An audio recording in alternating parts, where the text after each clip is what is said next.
Hi Wine Zen fans, sorry for the change of venue, but it was getting kind of late over at the restaurant and they were shutting down for lunch, and I'm not going to take away any waiters' break time for them. So we had to continue the tasting over at my office, and actually I kind of like it this way because this is really special for me. It seems appropriate that I need someplace a little bit more intimate, a little bit more private, because we are going to try legendary Torbreck 2008 the Laird, and this is one of the best wines in Australia this year. Got 100 points from Robert Parker, wine advocate. I have not tasted it yet, so we'll see what a 100-point wine tastes like. But just before I do that, I want to give you a little background on why this particular wine is so much hoo-ha about it. One, there's probably no better quality fruit that you can get to put in there. It comes from the legendary vineyard in Barossa, owned by let's see, what's it called? In a place called Marananga. Yeah, Marananga, I believe. Marananga. And in this vineyard, it's dry grown, hand tended, still farmed by the people who live there, so they understand this terroir better. And the clones that go of Shiraz and other varietals that go into this wine is the original Barossa clone varietal, which you don't see nowadays. It's got all the flavors you like about Shiraz and whatnot, but it's got a special something, which I'm going to find out right now. So here we go.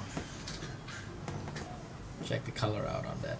There's not a lot of this left. If you're in Malaysia, good luck. I think they only brought in about maximum 5 to 10 cases of this stuff, and as a result, you can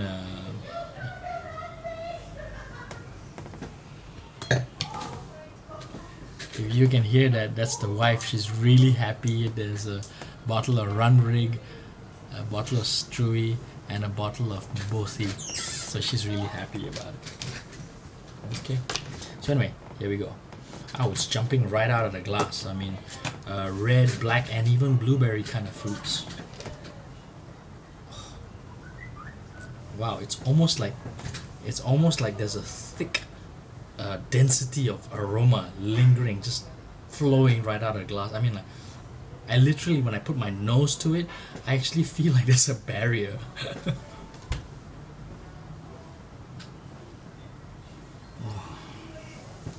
Wow. Fantastic berry compote, almost like a jammy nose to it, and yet lifted up with some very nice floral notes. Oh, man, probably the finest Shiraz I've ever smelt. And there we go. Now it's changed.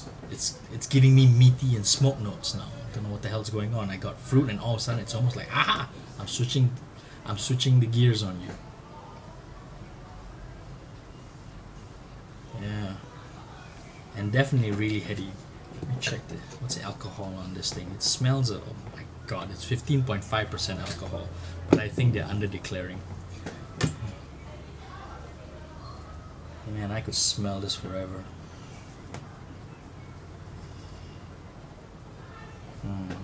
And FYI, since its conception, from 2005 to 2006, they didn't make a 2007 because they felt there were no fruit good enough to be called the Laird. And 2008, it scored 100 points on its 2005, it scored a 99 point on its 2006, and it scored 100 point on this one. So here we go.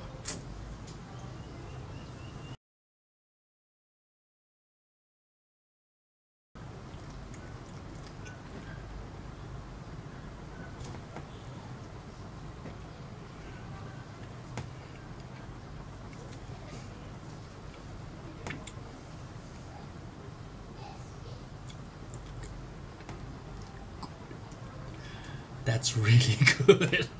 Ow. Wow.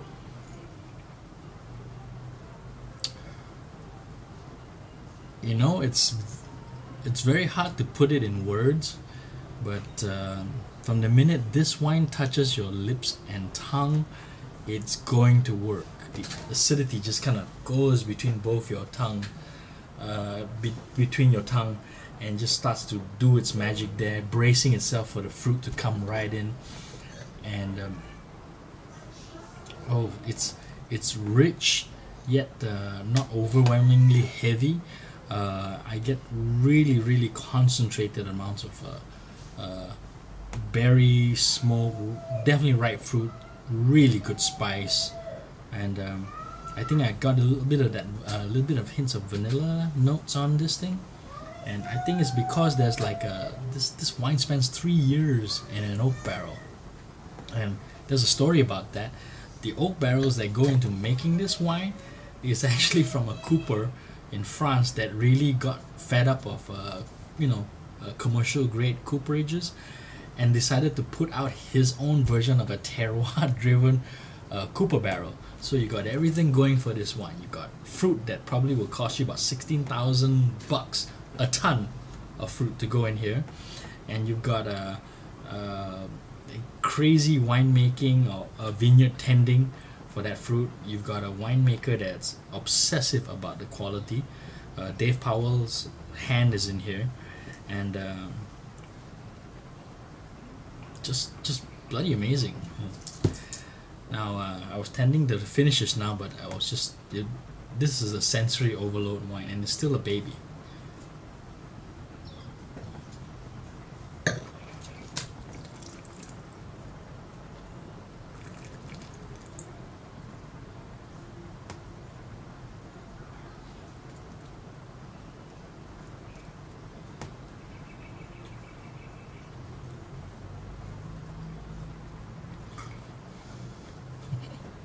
Just the right amount of chewiness. I'm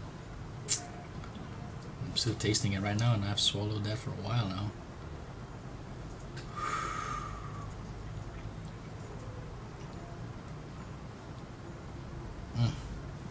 It goes everywhere. This wine's alive. It just runs everywhere. Hits every receptor you have in your mouth to give you pleasure. Does have a shift time quality. Oh, here we go. Breathe out a little bit, and you can get a little bit more of that smoke note or meaty note on it.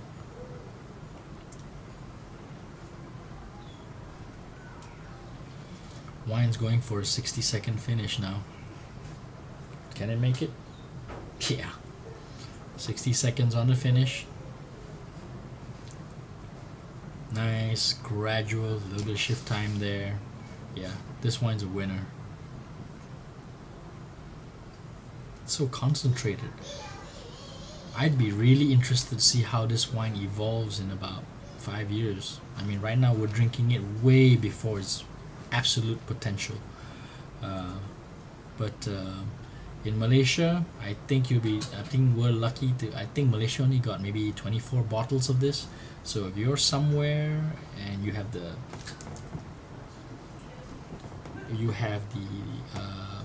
great honor of grabbing one of these off a restaurant list somewhere, get it. It's a life-changing experience.